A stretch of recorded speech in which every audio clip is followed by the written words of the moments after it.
হাফলঙত আচলতে কিমান জেগা আছে ফুৰিবলৈ হিচাপ নাই।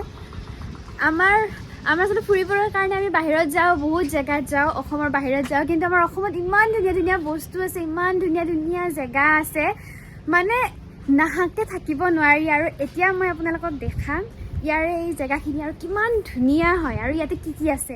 এইবাৰ আমি আহিছোঁ মাইবঙত থকা ৰণচণ্ডী মাদাইখো টেম্পুলত। ইয়াৰ মূল গেটেৰে প্ৰৱেশ কৰি আমি দেখিলোঁ ডিমাছা ৰাজত্বকালত নিৰ্মাণ কৰা এটা ষ্টোন হাউচ। আৰু ইয়াৰ একেবাৰে ওচৰত আছে মাহুৰ নদী। যিজন গাড়ী চালকৰ লগত আমি এই স্থানলৈ গৈছিলোঁ, তেওঁ আমাক এই ষ্টোন হাউচৰ বিষয়ে বহু কথা জনালে। মাইবং আছিল ডিমাছা ৰজাসকলৰ ৰাজধানী আৰু বিভিন্ন যুদ্ধ বিগ্ৰহৰ পৰা ৰজাই প্ৰজাক ৰক্ষা কৰিবলৈ চিন্তিত হৈ পৰিছিল। আৰু তেতিয়াই ৰজাক সপোনত ৰণচণ্ডী মাই দেখাই দিয়ে আৰু ৰজাই তেওঁৰ পৰা শক্তি বিচাৰে যে কেনেকৈ তেওঁ প্ৰজাসকলক ৰক্ষা কৰিব পাৰিব। তেতিয়া ৰণচণ্ডী মাই তেওঁক কয় যে মাহুৰ নদীৰ পাৰত যদি তেওঁ একে নিশাৰ ভিতৰতে ষ্টোন হাউচটো নিৰ্মাণ কৰিব পাৰে, তেতিয়া তাৰ ভিতৰত এখন তৰোৱাল উদ্ধাৰ হ'ব আৰু যিখনেৰে তেওঁ যুদ্ধ কৰিলে সেই যুদ্ধত বিজয়ী হ'ব। কিন্তু দুৰ্ভাগ্যবশতঃ তেওঁৰ শিল কটা সম্পূৰ্ণ হোৱাৰ পূৰ্বেই কুকুৰাই দাগ দিয়ে আৰু সেই তৰোৱালখন ৰজাই উদ্ধাৰ কৰিব নোৱাৰে।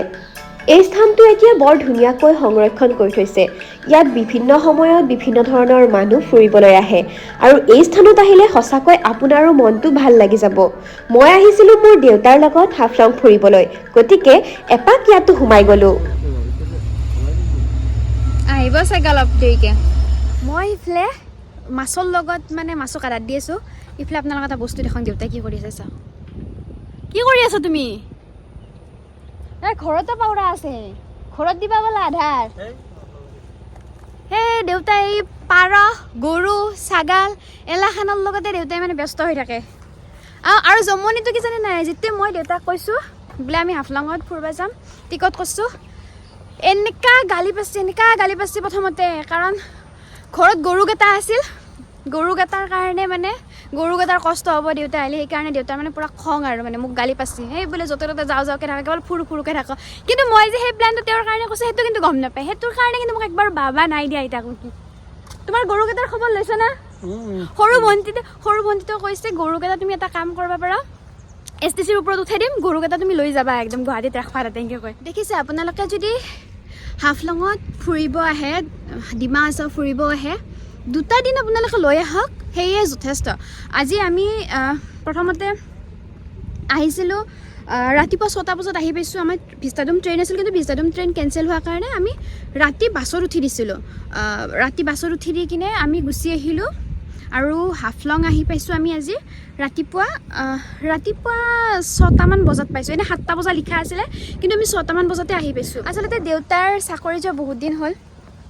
তেওঁ চাকৰি যোৱাৰ পৰা ঘৰত পূৰা ব্যস্ত হৈ আছে মানুহটো। গতিকে মই ভাবিলোঁ কি 2 দিনমানৰ কাৰণে যদি দেউতাক অলপমান ওলাই নিব পাৰি, দেউতাৰ মনটো ভাল লাগিব। আৰু সেইটো ভাবি কিনে মই এই প্লেনটো কৰিছিলোঁ।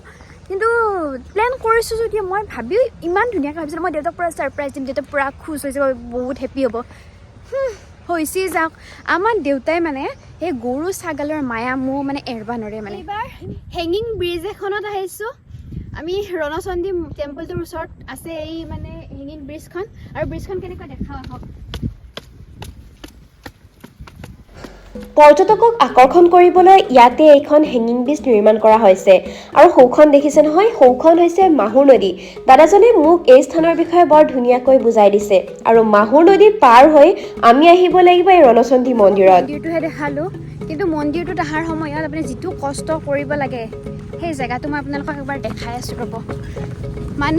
এই যে মুভিবিলাকত যে দেখুৱাই পানীৰ মাজেৰে আহিব লাগে, ইয়াতো তেনেকুৱাই দেখিছেনে?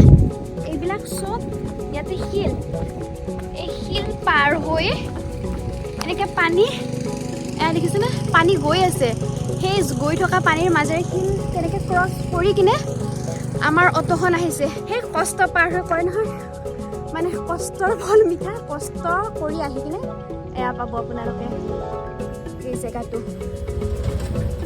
যিদৰে আমি এইটো ৰাস্তাৰে আহিছিলোঁ, ঠিক যোৱাৰ সময়তে আমি এইটো ৰাস্তাৰে যাব লাগিব।